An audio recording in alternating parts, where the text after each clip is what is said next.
Muy buenas tardes, señor presidente, estimados compañeros y compañeras diputadas. En días recientes fuimos testigos de cómo el presidente Solís anunciaba la falta de liquidez del Estado, uno de los muchos nefastos efectos que acarrea el no solucionar la crisis fiscal a tiempo. Es curioso que fuera el mismo presidente quien a inicios de su administración consideró que el tema fiscal no era de temer. Igualmente llamativo, resulta que fuera su partido, el PAC, uno de los acérrimos enemigos de la solución fiscal promovida durante la administración Chinchilla Miranda, que finalmente se traerían abajo a través de la Sala Constitucional.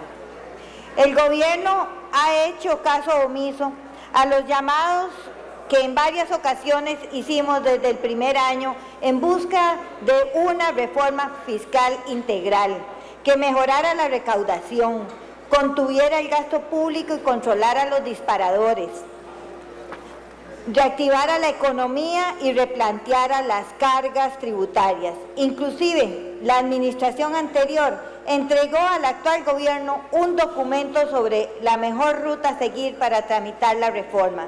Sin embargo, este fue ignorado. Como consecuencia, el sector social ya empieza a ser amenazado. Programas sociales como la Red de Cuido enfrentan atrasos en el giro de sus recursos. Además, la orden de frenar contrataciones en el Estado augura que importantes obras de infraestructura prometidas por el gobierno no serán entregadas. A ello hay que sumar otros efectos negativos que acarrean este tipo de crisis, como lo son la pérdida de competitividad para la atracción de inversión y menos acceso al crédito. El compromiso gubernamental en este tema ha sido escaso. Las reformas sustanciales en materia de gasto han tenido que ser promovidas por la oposición y lideradas por Liberación Nacional. Por ejemplo, el tan necesario recorte realizado a las pensiones de lujo con cargo al presupuesto nacional. El gobierno, en cambio, gasta a manos llenas, sin importarle hasta ahora la situación de la deuda.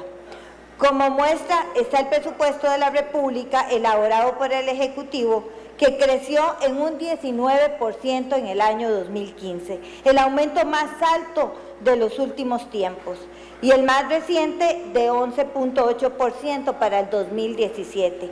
O también el último presupuesto extraordinario por 79.000 millones de colones. Esto no es austeridad. El entorno internacional favorable, con bajos precios en el petróleo y bajas tasas de interés, permitió a este gobierno eludir y enfrentar la realidad durante 3 años, haciendo cada vez más difícil encontrar una solución.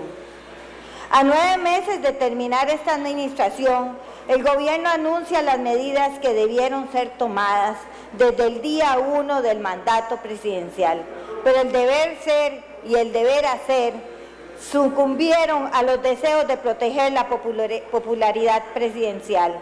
El pueblo les encomendó encontrar una solución a la crisis fiscal que amenaza la tranquilidad económica de los costarricenses, pero por el contrario, la acrecentaron al posponer por 3 años medidas para contener el gasto y el desmesurado aumento en todos los presupuestos. Liberación Nacional ya ha puesto sobre la mesa propuestas que como presidenta de la Comisión de Asuntos Hacendarios avalo y considero impostergables. 1. Contener el gasto y los disparadores del gasto. Impulsar de una vez por todas la reforma de empleo público y concluir diferentes modificaciones a los sistemas de pensiones como el Poder Judicial. También detener los gastos en campañas publicitarias, viajes, consultorías y congelar contrataciones de nuevas plazas. Estas serían buenas señales del Ejecutivo para dar confianza a la ciudadanía y generar voluntades que tanto se necesitan para la reforma tributaria. El establecimiento de reglas fiscales que no permitan el crecimiento del gasto corriente a futuro y prohibir su financiamiento con deuda.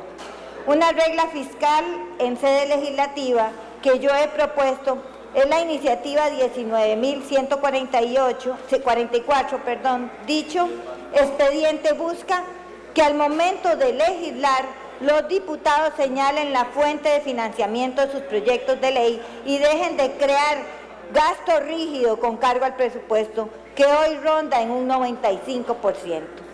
Tercero, trabajar en una reforma progresiva de renta y evolucionar el impuesto al valor agregado acorde a las realidades del país. El mensaje del presidente fue desafortunado en la forma y en el fondo. En forma porque en su afán de presionar por más impuestos dañó la buena imagen internacional del país, que ya de por sí venía siendo golpeada desde el año pasado por las calificaciones que se generaron por las calificadoras como Moody's y Fitch.